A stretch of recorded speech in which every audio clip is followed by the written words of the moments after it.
نحمده ونصلي ونسلم على رسوله الكريم اما بعد قال الله تبارك وتعالى في كلامه المجيد والفرقان الحميد اعوذ بالله من الشيطان الرجيم بسم الله الرحمن الرحيم ان الذين يؤذون الله ورسوله لعنهم الله في الدنيا والآخرة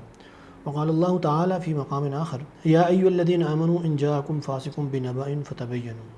صدق الله مولانا العلي العظيم وبلغنا رسوله النبي الكريم ونحن على ذلك لمن الشاهدين والشاكرين والحمد لله رب العالمين۔ عزیزان من، اسلام ایک آفاقی دین ہے اور یہ دین ہم سے یہ تقاضا کرتا ہے کہ ہم تک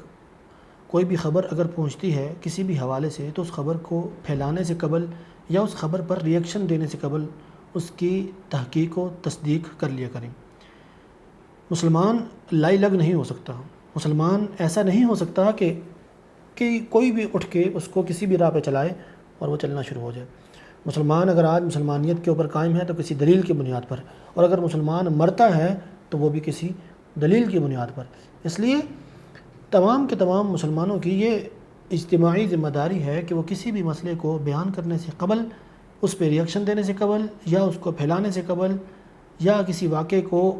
آگے شیئر کرنے سے قبل اس کی تحقیق اور تصدیق کر لیا کریں۔ یہ سوشل میڈیا کا زمانہ ہے، من جملہ بہت سارے فوائد میں سے ایک واضح نقصان اس کا یہ بھی ہے کہ یہاں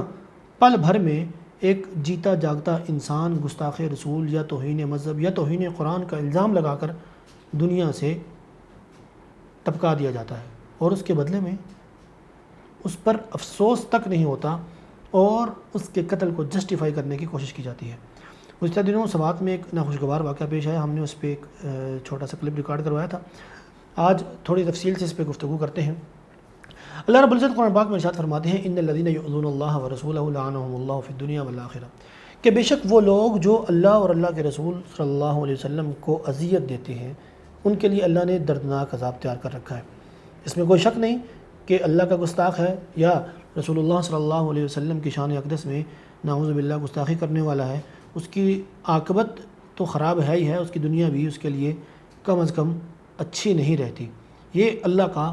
قرآنی فیصلہ ہے، یہ اللہ کا اٹل فیصلہ ہے، اور ایسا ہوتا ہے، ہوتا آیا ہے اور ہوتا رہے گا۔ مسئلہ یہ ہے کہ ہم کیسے جان سکیں کہ رسول اللہ صلی اللہ علیہ وسلم کی شان اقدس میں یا مذہب کی توہین ہوئی ہے یا الیاذ باللہ باری تعالیٰ کی توہین ہوئی یا قرآن کی توہین ہوئی۔ اس کے لیے ہمیں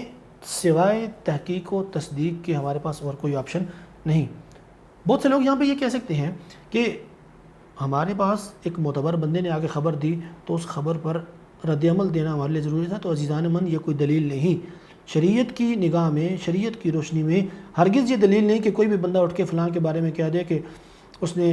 یہ توہین کی ہے یا یہ گستاخی کی ہے الیاذ باللہ، تو لوگوں کے لیے اس گواہی کے بعد اس کو قتل کرنا جائز ہو جائے گا؟ نہیں، ہرگز نہیں۔ الیاذ باللہ خدا نخواستہ اگر واقعتاً گستاخی ہوئی بھی ہے تو جس شخص کے سامنے ہوئی ہے اس کی ذمہ داری کیا بنتی ہے؟ بجائے یہ کہ وہ مجمع اکٹھا کرے، وہ ہجوم کو اکٹھا کرے اور خود مسند انصاف پر بیٹھ کر جج بنے اور فیصلہ سنا دے، یہ انتہائی غلط ہے، یہ انسانیت کی توہین ہے، یہ مذہب کی توہین ہے، یہ مسلمانیت کی توہین ہے۔ چاہیے تو یہ کہ اگر کوئی ایسا واقعہ رونما ہوتا ہے تو وہ عدلیہ موجود ہے، ادارے موجود ہیں، آئین قانون موجود ہے، پولیس موجود ہے، رپورٹ درج کروائیں، FIR درج کروائیں اور قانونی طریقے سے اس کو کیفر کردار تک پہنچائیں۔ ہم گزشتہ اعداد و شمار کی روشنی میں اگر بات کریں تو 1947 سے لے کر 1987 تک، یعنی کہ 40 سالوں میں توہین رسالت کے کل 7 کیسز رجسٹرڈ ہوئے، جن میں سے 2 کا ماورائے عدالت قتل بھی ہوا۔ لیکن جب 1987 میں توہین رسالت کا یا توہین مذہب کا بل پاس ہو گیا، قانون بن گیا، اس کے بعد سے 2017 تک گزشتہ 30 سالوں میں دل پر ہاتھ رکھ کر سنیے کہ 1335 کیس رجسٹرڈ ہوئے، جن میں سے 62 کا ماورائے عدالت قتل ہوا۔ اور اس میں سب سے زیادہ افسوسناک بات اور تماشے کی بات یہ ہے کہ ان میں سب سے زیادہ کیسز وہ مسلمانوں کے ہی خلاف درج ہوئے جو گستاخی یا توہین کا الزام لگا کر عدالت تک بات پہنچی ہے۔ یہ عجب تماشا ہے کہ مسلمان ہی توہین کرتے ہیں، یہ عجب تماشا ہے کہ مسلمان ہی اس توہین پر جج بن کر فیصلہ سناتے ہیں، اور یہ عجب تماشا ہے کہ فیصلہ سنا کر پھر خود اس فیصلے پر عمل درآمد بھی کرتے ہیں۔ کون سچا ہے؟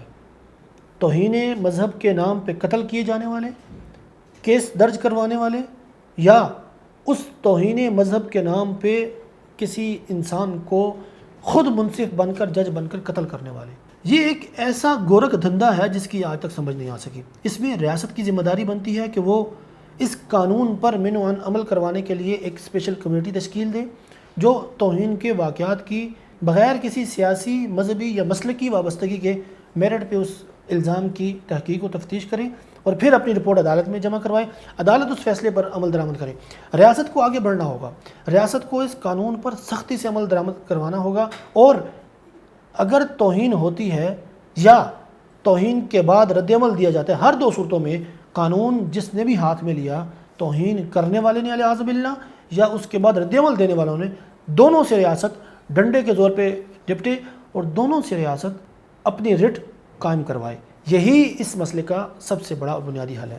میں نے آپ کے سامنے قرآن کی ایک آیت پڑھی تھی، یا ایھا الذین آمنوا ان جاءکم فاسق بنبأ فتبینوا، کہ اے ایمان والو تمہارے پاس کوئی فاسق خبر لے کر آئے تو اس کی تحقیق و تصدیق کر لیا کرو۔ بدقسمتی سے وطن عزیز پاکستان میں تحقیق و تفتیش کرنے کا کوئی رواج نہیں ہے، عوام کا مزاج نہیں ہے۔ اس میں جہاں ریاست اس قانون پر عمل درآمد کروا سکتی ہے، وہاں علماء کرام کی یہ بنیادی ذمہ داری بنتی ہے کہ وہ مسجد کے ممبر و محراب سے اس چیز کے خلاف صدا بلند کریں اور عوام کی ذہن سازی کریں، عوام کو بتلائیں کہ آپ کا کام قانون ہاتھ میں لے کر منصف اور جج بن کر فیصلہ سنانا اور فیصلے پر عمل کرنا نہیں۔ توہین ہوتی ہے تو کام اداروں کو کرنے دیجیے۔ علیہ باللہ خدا نخواستہ اگر وہ توہین واقعتاً ہوئی ہے اور ادارے وہ کام نہیں کرتے تو آپ پھر بھی عند اللہ بری الذمہ ہیں، اس لیے کہ ریاست موجود ہے، اس لیے کہ قانون اور آئین موجود ہے۔ اگر آئین اور قانون اور ریاست کوئی گڑبڑ کرتی ہے تو اس کو ٹھیک کرنے کی ضرورت ہے، نہ کہ کسی بھی شخص کو توہین کے الزام میں ٹپکا دینا۔ یہ انتہائی کبھی حرکت ہے، اس کی حوصلہ شکنی کی جانی چاہیے اور ہر فورم پہ کی جانی چاہیے۔ مساجد کو کمیونٹی سینٹر بنائیں، عوام اور علماء کے درمیان جو گیپ ہے اس گیپ کو ختم کرنے کی کوشش کی جائے، اس خلیج کو بھرنے کی کوشش کی جائے۔ آپس میں روابط ہوں گے، عوام کی ذہن سازی ہوگی، عوام کو بتلایا جائے گا، عوام کو شعور دیا جائے گا کہ آپ کے کرنے کا یہ کام نہیں، تو انشاءاللہ وہ دن دور نہیں کہ جب وطن عزیز میں اس طرح کا کوئی بھی واقعہ رونما نہیں ہوگا۔ وآخر دعوانا ان الحمدللہ رب العالمین۔